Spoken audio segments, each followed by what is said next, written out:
Assalamualaikum warahmatullahi wabarakatuh. Perkenalkan, nama saya Halifa Indah Saputri dengan NIM 19622046 dari kelas akuntansi pagi 2 semester 3 Sekolah Tinggi Ilmu Ekonomi Pembangunan Tanjung Pinang dengan dosen pengampu Ibu Charlie Marlinda SE MAK AK Syia. Baiklah, pada video ini saya buat untuk memenuhi tugas individu akuntansi biaya 1 yang mengenai akuntansi produk bersama dan produk sampingan atau accounting for joint product and byproduct.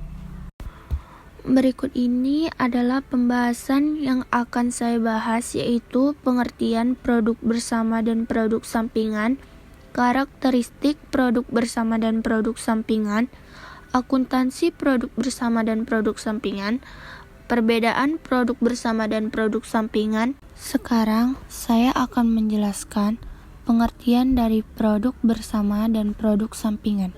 Produk bersama adalah berbagai jenis produk yang dihasilkan secara bersamaan atau beberapa raw material bahan baku, labor, dan fasilitas pabrik yang sama.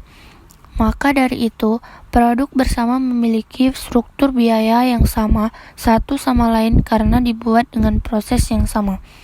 Dengan biaya yang bersifat homogen, maka nilai atau harga jual serta kuantitas dari masing-masing produk biasanya sama dan tidak ada produk yang dianggap superior dari produk lain. Contoh sederhananya adalah ketika proses penyulingan minyak bumi, produk yang dihasilkan dari proses bersama tersebut ada 3, yaitu minyak mentah, minyak tanah, solar, hingga bensin. Produk sampingan adalah sebuah produk yang terbuat dari proses pembuatan produk utama. Produk sampingan bukanlah hasil utama yang diinginkan perusahaan, namun tidak dapat dihindari dari proses pengolahan produk karena sifat bahan yang digunakan.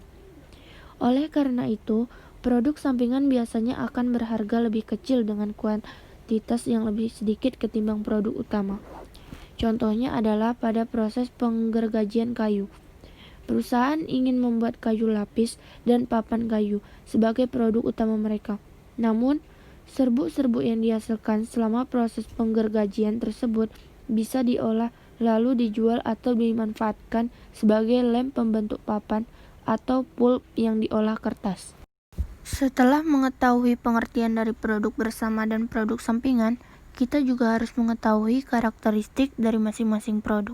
Secara sederhana, berikut ini adalah karakteristik dari produk bersama dan produk sampingan. Karakteristik produk bersama. Yang pertama, produk bersama yang dihasilkan secara bersama menggunakan faktor produk yang juga sama akan memiliki hubungan fisik yang erat satu sama lain. Ketika Anda mencoba untuk menambah kuantitas maupun harga jual dari salah satu produk, maka produk lain juga akan mengalami hal serupa. Kedua, produk bersama atas dasar proses serta biaya produk yang sama, maka tidak dikenal produk yang memiliki nilai lebih signifikan. Semua produk dalam produk bersama dianggap sama dan setara. Ketiga, dalam proses produksi produk bersama dikenal istilah titik pisah yang digunakan untuk memisah produk-produk yang dibuat secara bersamaan melalui bahan baku, tenaga kerja, serta biaya overhead yang juga sama. Keempat, ketika produk bersama telah melewati split off atau titik pisah, maka produk sudah menjadi produk yang berbeda dan berdiri sendiri. Beberapa sudah bisa langsung dijual dan sebagian masih perlu diolah untuk menghasilkan produk yang lebih baik.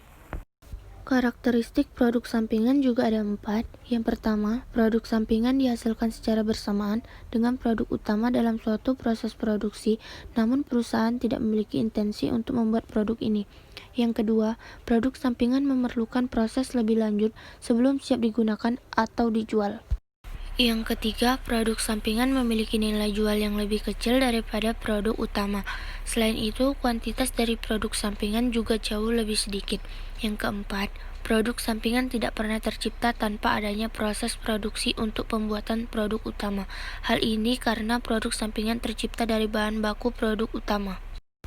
Akuntansi produk bersama. Perusahaan yang menghasilkan produk bersama pada umumnya menghadapi masalah pemasaran produknya karena masing-masing produk memiliki masalah pemasaran dan harga jual yang berbeda. Manajemen biasanya ingin mengetahui kontribusi masing-masing produk terhadap pendapatan perusahaan. Untuk itu, perlu diketahui seteliti mungkin bagian dari seluruh biaya produksi yang dibebankan kepada masing-masing produk bersama. Ada beberapa metode yang dapat digunakan untuk mengalokasikan biaya bersama kepada tiap-tiap produk bersama, antara lain: 1. Metode nilai jual relatif. 2. Metode satuan fisik. 3. Metode rata-rata biaya per satuan. 4. Metode rata-rata tertimbang. Akuntansi produk sampingan.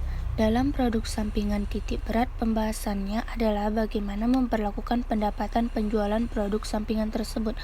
Alokasi produk bersama kepada produk utama dan produk sampingan pada umumnya dianggap tidak perlu karena nilai produk sampingan relatif rendah bila dibandingkan dengan produk utama.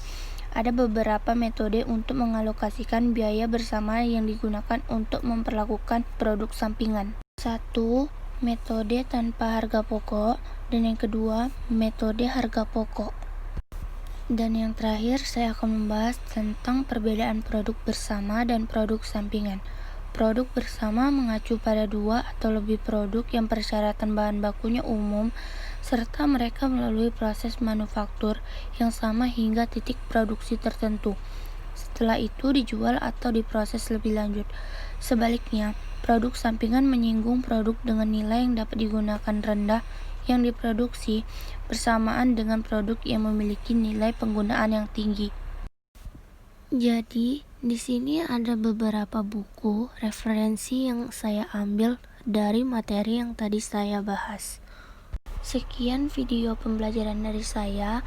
Assalamualaikum warahmatullahi wabarakatuh. Thank you.